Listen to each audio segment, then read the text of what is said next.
তাত জয়ন্তদা আহিলে মই দেৰিকৈ খবৰটো পালোঁ তো চবেই আহিব পৰা নাই মই আকৌ বহিম নিশ্চয়কৈ প্ৰাৰ্থীৰ যাতে কোনো ক্ষতি নহয় সেই চিন্তা নিশ্চয়কৈ আমি কৰিম আৰু মুখ্যমন্ত্ৰী ডাঙৰীয়াৰ লগত থাকি যিটো কাম কৰিছিলোঁ মই কাম কৰি যিটো সুখ অনুভৱ কৰিছিলোঁ মানে গোটেই বিজনী বুলি নহয় অসমৰ যিটো গৌৰৱ গোটেই আমাৰ ভাৰতবৰ্ষৰ বুকুত তুলি ধৰিব পাৰিছিলে সেই কথাবোৰ আমি সকলোৱে চিন্তা নিশ্চয়কৈ কৰিব লাগিব আৱেগ অনুভূতিটো থাকিব কিন্তু আমি সদায় সঠিক ডিচিশ্যনে ল'ব লাগিব আৰু নিশ্চয়কৈ সকলোৰে যিটো মাৰ্গদৰ্শন পালোঁ আমাৰ কেন্দ্ৰীয় মন্ত্ৰীও আহিছে নিশ্চয়কৈ ভাল লাগিছে যে আজি 5 বছৰত কমচে কম কেন্দ্ৰীয় মন্ত্ৰী এজন আমাৰ জয়ন্তদাৰ দৰে মানুহ মোৰ ঘৰত ভৰি ৰাখিছে মই আজি সাৰ্থক যেন লাগিছে নিশ্চয়কৈ ভাল চিন্তা কৰিম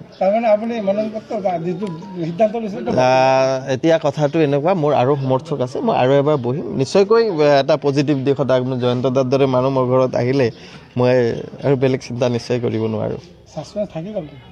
নাই এইটো আপোনালোকে ৰাখিব নালাগে কিন্তু যিটো মোৰ আৰু সমৰ্থক আছে খুব কম সময়ৰ ভিতৰত এইখিনি আহিছে এতিয়া তেওঁলোকৰ লগতো সন্ধিয়া আমি ভালকৈ বহি ল'ম যাতে কোনো ধৰণৰ অসুবিধা নহয় কাৰণ আজি মই এইখিনি সমৰ্থকৰ লগত কথা পাতি পেলাই সেইখিনি যদি মানে এই কৰি ৰাখোঁ তেওঁলোকে বেলেগ চিন্তা কৰিব পাৰে সেইটো যাতে নকৰে সেইকাৰণে চেষ্টা কৰিম আমাৰ জয়ন্তদা আহিছে পিযুষদাৰ লগতো কথা হৈ আছিলে দিলীপদাৰ লগতো কথা হৈ আছিলে আমাৰ CM ছাৰৰ লগতো কথা পাতিলোঁ মই অহাকালি নমিনেশ্যন দিয়াৰ কথা এটা আছিলে গোটেই ৰেডি আছিলে সমৰ্থকেও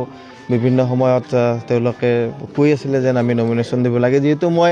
ইণ্ডিপেণ্ডেণ্ট খেলিছিলোঁ আৰু খুব কম মাৰ্জিনত মই হাৰিছিলোঁ তো তেওঁলোকৰ এটা মানে আছিলে যে ইণ্ডিপেণ্ডেণ্ট খেলিলেও জিতাৰ সম্ভাৱনা আছে আৰু বিভিন্নজনে বিভিন্ন কথা কৈছে আমি নিশ্চয়কৈ সকলো কথা ইতিমধ্যে হৈছে সমৰ্থকৰ লগতো হৈছে আৰু বহুত হয়তো বাহিৰত